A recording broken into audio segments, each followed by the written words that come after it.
नमस्कार। यहाँ नई दिल्ली में उपस्थित सभी आमंत्रित मेहमानों का Namaskar, I welcome all guests here with us in New Delhi, and a warm welcome also to all those who have joined us from India and from across the world. India is about to become president of the G20, and at this special program today, we will unveil the logo, the theme, and the website of our presidency. I would now like to invite Honorable Prime Minister of India, Mr. Narendra Modi, to join us online.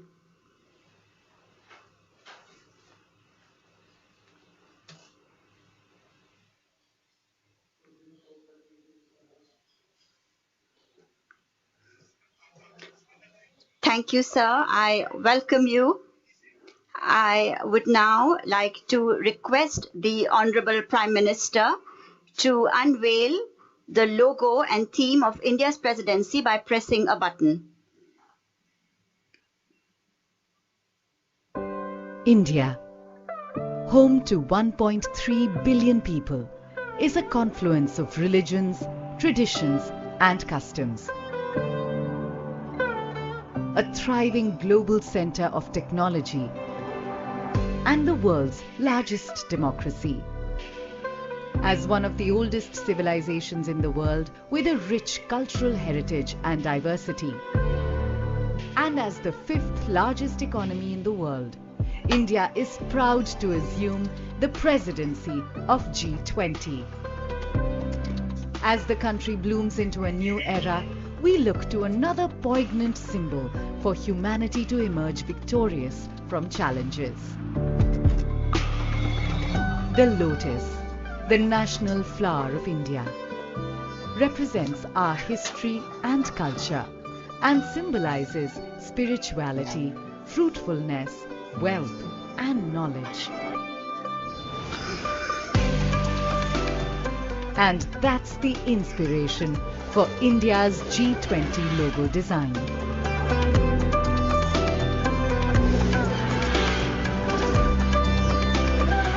The design, rendered in saffron, white, green and blue, is drawn from the national flag of India. The 7 petals in the logo signify the 7 seas and the coming together of 7 continents at G20 India 2023. Sitting above the lotus is a representation of the earth, reflecting India's pro-planet approach to life and seeing the world as one family. From this, we derive the theme for G20 India 2023, Vasudhaiva Kutumbakam, one earth, one family, one future. A theme that brings the G20's focus on shared global growth, while being in harmony with nature.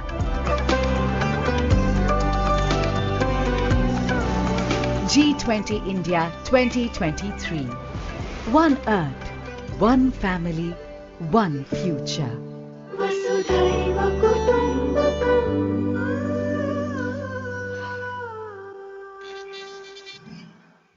धन्यवाद sir. Thank you, sir. I would now like to request the Honorable Prime Minister to unveil the website of India's G20 presidency by clicking a button.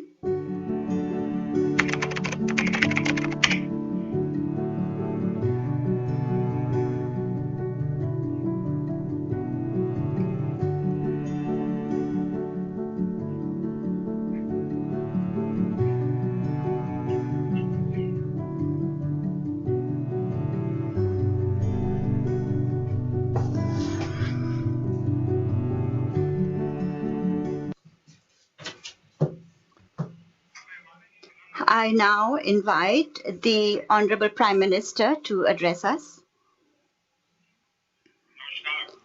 Namaskar. My dear countrymen, and all the members of the family of the global community. In a few days, on the 1st of December, India will assume presidency of the G20. This is a historic opportunity for India. It is in this context that we have launched today the website, the theme, and logo of this summit.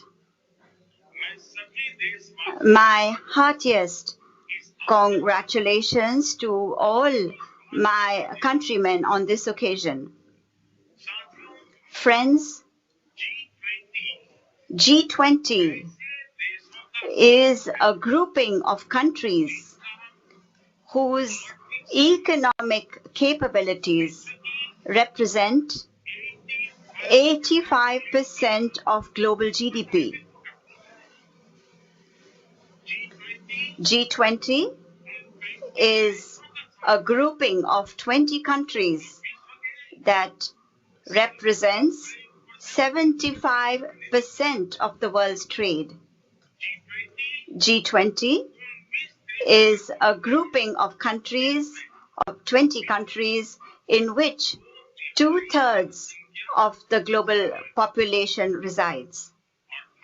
And India is now about to take on leadership of this G20. It is going to assume its presidency. You can imagine what a great opportunity this is for the country in the 75th year of its independence. This is a matter of pride for all Indians. It is an event that will bring greater glory for all Indians. And I am pleased that the activities and the enthusiasm related to the G20 summit that will take place in India are continuously increasing.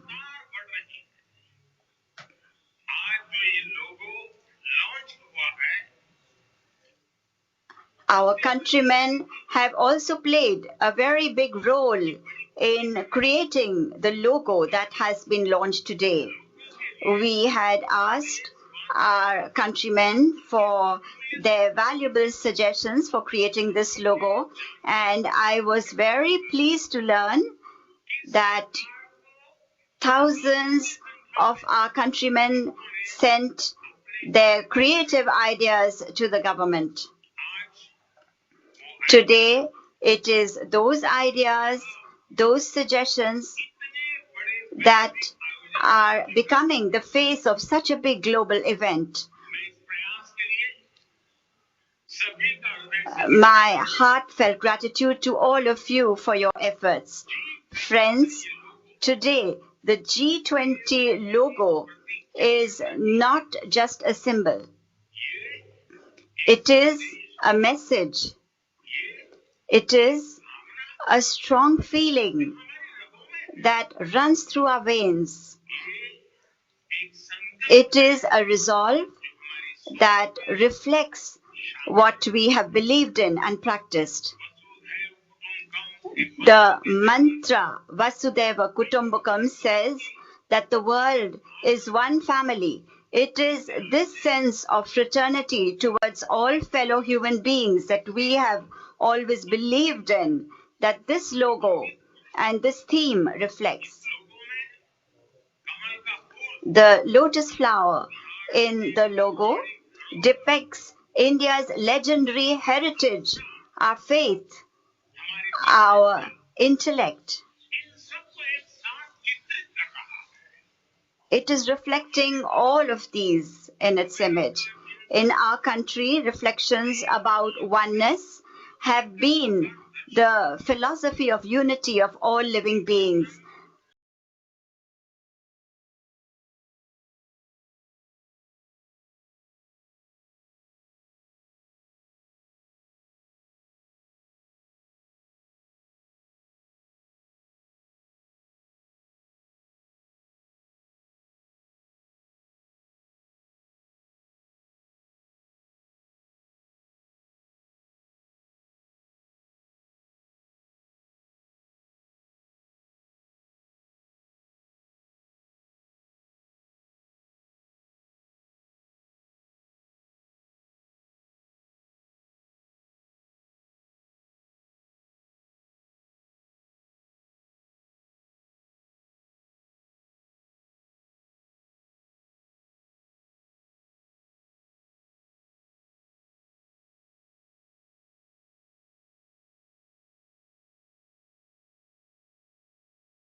respecting diversity. Friends, it is true that whenever there are meetings or conferences of big platforms like the G20 in the world, they have their own diplomatic and geopolitical meanings. And this is only natural. However, for India, this summit is not just a diplomatic meeting. India sees this as a new responsibility for itself. India views this as a representation of the world's belief in it. Today, there is an unprecedented keenness in the world to know and understand India. Today, India is being studied in a new light. Our present day successes are being assessed. Unprecedented optimism is being expressed about our future. It is therefore the responsibility of all Indians to exceed these hopes and these expectations. It is our responsibility to introduce to the world India's thinking and abilities, India's culture, and the strength of Indian society. It is our duty to increase the knowledge of the world about the intellect of our culture that is thousands of years old and the modernism that it enshrines. The way we have lived for centuries, for millennia, with the vision of Jai Jagat or victory to the world. Today, we have to bring it to life and present it to the modern world. We have to unite everyone. We have to make everyone cognizant of their global duties. We need to make all aware of the importance of their partnership, their contribution for the future of the world. Friends, today, as India is about to assume presidency of the G20, this event is also a reflection of the power and the capabilities of 1.3 billion Indians. Today, India has reached this stage. However, there is a long journey of thousands of years behind this. There are countless experiences that brought us to this point. We have also seen thousands of years of excellence and glory. We have also seen the darkest times in the world as well. We have ourselves been through centuries of not being free and darkness. We have seen hopeless days of this darkness. India has reached this point with its vibrant history, facing so many invaders and atrocities, dealing with them, emerging from them. These experiences are today India's biggest strength in its development journey. After we gained independence, India started its great journey from scratch, aiming for the stars. This journey includes the efforts of all the governments India has had over the last 75 years. All governments and all citizens have together, in their own way, made efforts to take India forward. It is with this same spirit that we must today move forward with a new energy, taking the entire world along with us. Friends, we see one other aspect, one other thing has been taught to us by India's culture that is thousands of years old. When we make efforts for our country's progress, we also envisage progress for the world. Today, India is such a prosperous and a vibrant democracy of the world. We have the culture, the values of a natural democracy, and a great tradition as the mother of democracy. India is as unique as it is diverse. This democracy, this diversity, this indigenous approach, this inclusive thinking, this local lifestyle, these global thoughts. Today, the world sees solutions to all its challenges in these ideas, and the G20 can be a great opportunity in this regard.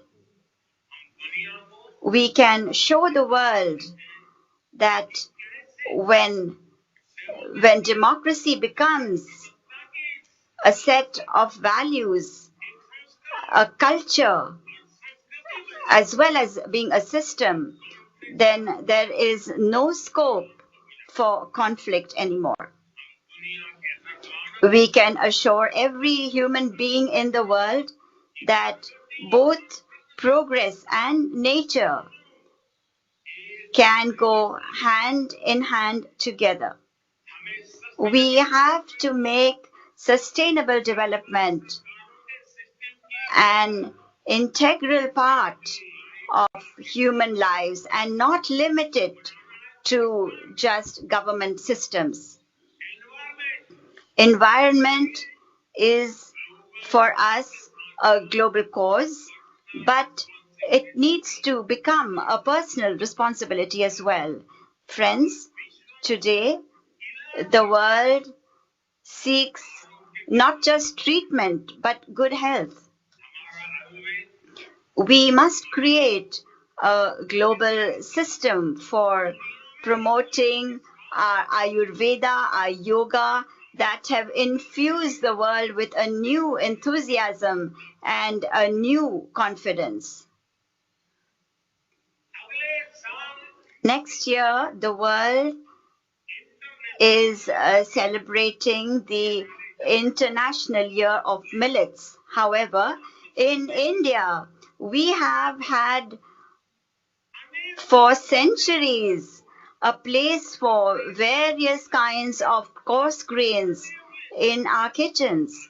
Friends, in many sectors, India's achievements are such that they can be of use to the world and to other countries. For example, the way India has used digital technologies for development, for inclusion, to eliminate corruption, to improve the ease of doing business, the ease of governance, and the ease of living.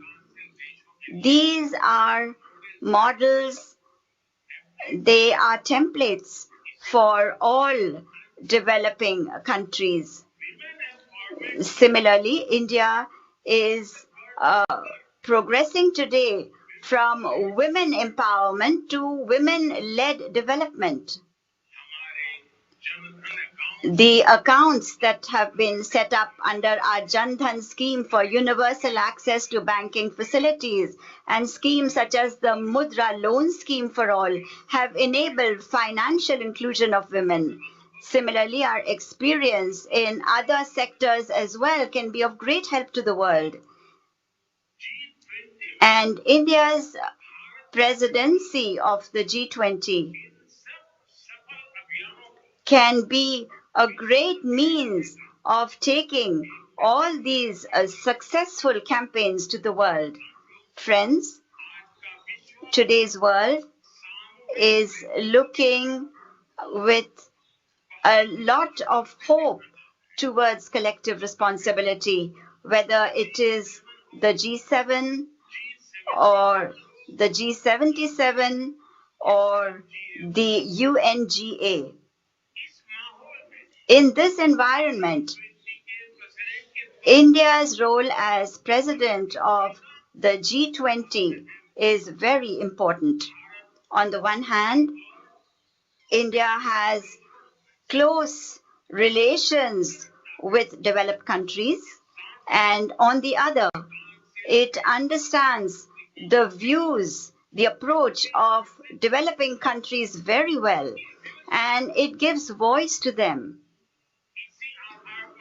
It is on this basis that we will create a framework for G20's presidency along with all those friends, all those countries of the global south that have been for decades fellow travelers with India in the development journey. We are going to make efforts to make sure that no one in the world is considered a first world or a third world country, but that there is just one world. India is working on the vision of bringing the entire world together to achieve a common objective for a better future. With its One Sun, One World, One Grid slogan, India has called for a revolution in renewable energy. With its One Earth, One Health vision, India has also started a campaign to strengthen global health. And now, in the G20 as well, our mantra or slogan is One Earth, One Family, One Future. It is these thoughts, this culture, these values of India that will pave the way for the welfare of the world. Friends, I have a request to make today to all the state governments and to all the political parties of my country. This is not just an event organized by the central government. This is an event that all Indians must own.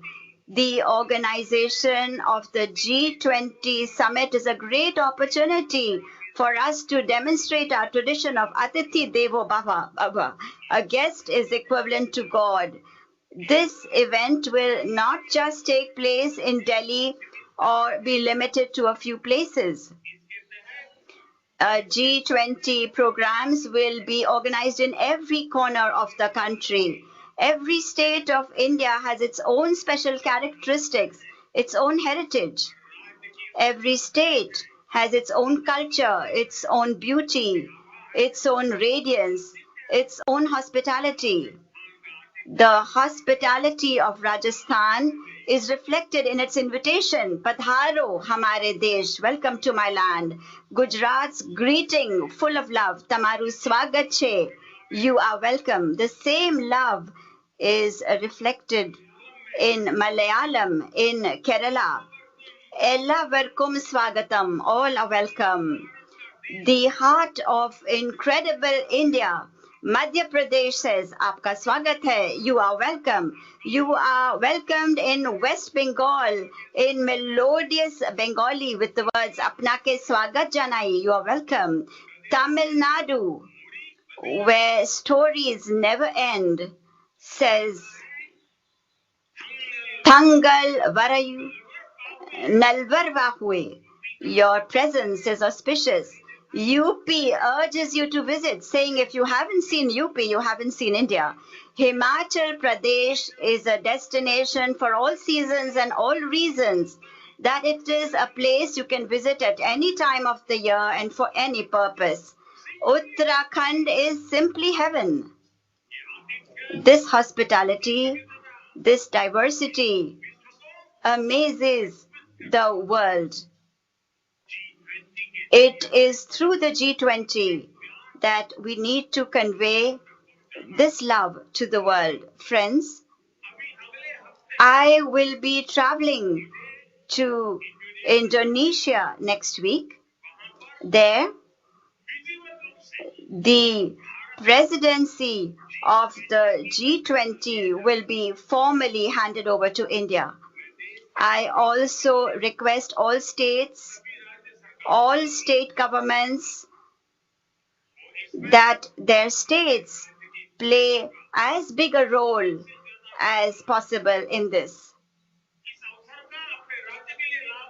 Make the most of this occasion for your states. I request all states, all citizens and intellectuals of the country to come forward and become a part of this event. You can all send your suggestions on the website that has just been launched for the summit. You can express your views on it. How can India play a bigger role to ensure the welfare of the world? Your suggestions and participation in this regard will increase the success of an organization like G20. I am confident that this event will be memorable not only for India, but it will be viewed in the future as well as an important occasion in the world's history. It is with this wish that I convey my warmest greetings once again to all of you. Thank you very much.